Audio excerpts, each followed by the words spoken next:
নমস্কার, আমাদের চ্যানেল রান্নার এবিসিডিতে আপনাদের সকলকে আবার স্বাগত জানাই। আজকের রেসিপি গাজরের হালুয়া, ছোট বড় সবার ফেভারিট। এর জন্য প্রথমে আমি নিয়ে নিয়েছি 500 গ্রাম ওজনের গাজর। এখানে আমি লাল গাজর নিয়েছি। সেই গাজরগুলোকে আমি এবার পিল করে নিচ্ছি। ভালো করে এটাকে খোসাগুলোকে ছাড়িয়ে নেব। খোসাগুলো ছাড়ানো হয়ে গেছে, এগুলোকে একটুখানি ধুয়ে নেব ভালো করে।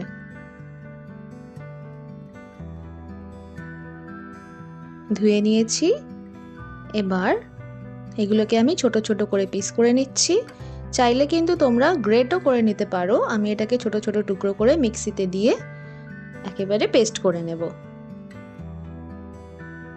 একদম ফাইন পেস্ট কিন্তু হবে না, তাই তোমরা গ্রেটারেও করতে পারো। একটু সময় বেশি লাগবে, কিন্তু তাতেও কাজ হয়ে যাবে। গাজরটা পেস্ট হয়ে যাওয়ার পর এখানে আমি নিয়ে নিয়েছি ড্রাই ফ্রুটস। কিছুটা কাজু নিয়ে নিয়েছি, আমন্ড নিয়ে নিয়েছি, আর কিশমিশ নিয়ে নিয়েছি। সেগুলোকে আমি এরকম ছোট ছোট টুকরো করে কেটে নিয়েছি। একদম মিহি করে কিন্তু টুকরো করবে না, ডুমো ডুমো করে কাটবে যাতে মুখে লাগে, তাহলে ভালো লাগবে খেতে। এবার একটা কড়ায় আমি 2 টিস্পুন ঘি নিয়ে নিলাম।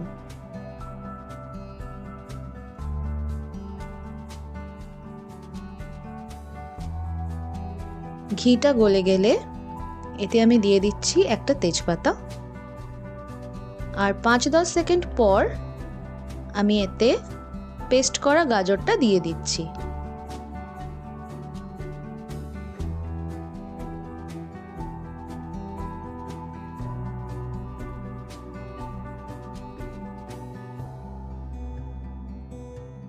গাজরটা দিয়ে ভালো করে একটু নাড়াচাড়া করে নেব।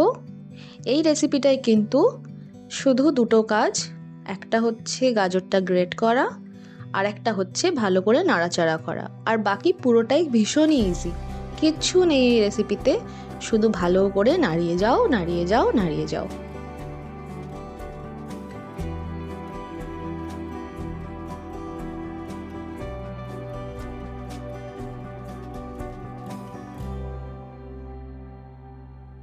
বেশ কিছুক্ষণ নাড়াতে নাড়াতে গাজরের ময়েশ্চারটা কিন্তু অনেকটাই কমে গেছে, ড্রাই হয়ে গেছে বেশ।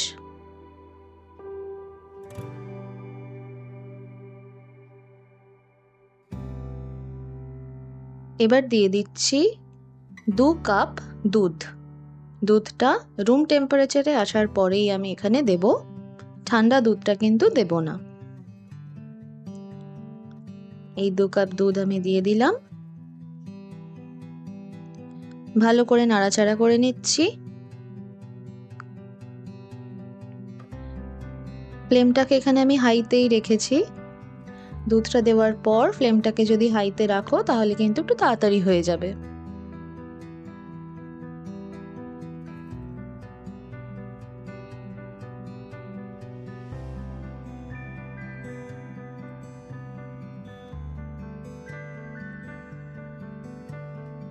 কিছুক্ষণ একটুখানি ফুটতে শুরু করলে আমি এখানে দিয়ে দিচ্ছি 1/2 কাপ চিনি।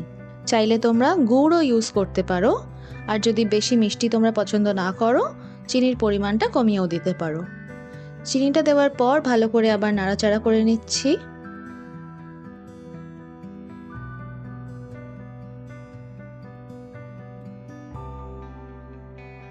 আর কিছুক্ষণ নাড়াচাড়া করার পর এটাকে আমি চাপা দিয়ে রেখে দিচ্ছি 5 মিনিট। 5 মিনিট পর এটাকে তুলে আবার একটু নাড়াচাড়া করে নিচ্ছি।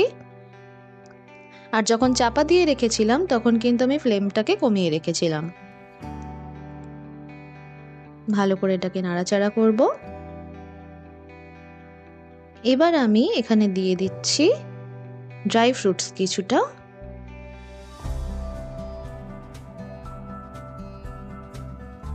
এখানে আমি হাফ দিয়ে দিচ্ছি ড্রাই ফ্রুটস।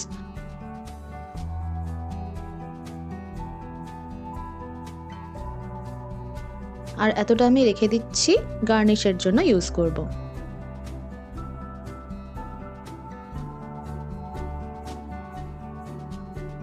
এবার ফ্লেমটাকে আমি বাড়িয়ে দেব। ফ্লেমটাকে বাড়িয়ে বেশ কিছুক্ষণ রাখার পর এটা কিন্তু ড্রাই হয়ে একদম এরকম হয়ে গেছে। তোমরা দেখতে পাচ্ছ লিকুইড ভাবটা একদমই নেই, বেশ ঠিক হয়ে গেছে। বলেছিলাম না, এখানে একটাই কাজ এখন, শুধু নাড়াচাড়া করতে হবে। আরও কিছুক্ষণ নাড়াচাড়া করার পর আরও বেশ ড্রাই হয়ে গেছে, প্রায় এটা শেষের পথে। এই সময় আমি দিয়ে দিচ্ছি 1/4 টিস্পুন এলাচ গুঁড়ো বা ক্রাশ করা। এখানে আমি ক্রাশ করাটাই ইউজ করেছি। এবার আমাদের গাজরের হালুয়া কিন্তু শেষের পথে। চাইলে তোমরা এখানে কিন্তু খোয়া ক্ষীরও ইউজ করতে পারো, এখানে আমি দিইনি, তোমরা কিন্তু দিতেই পারো, সেটাও ভালো লাগে।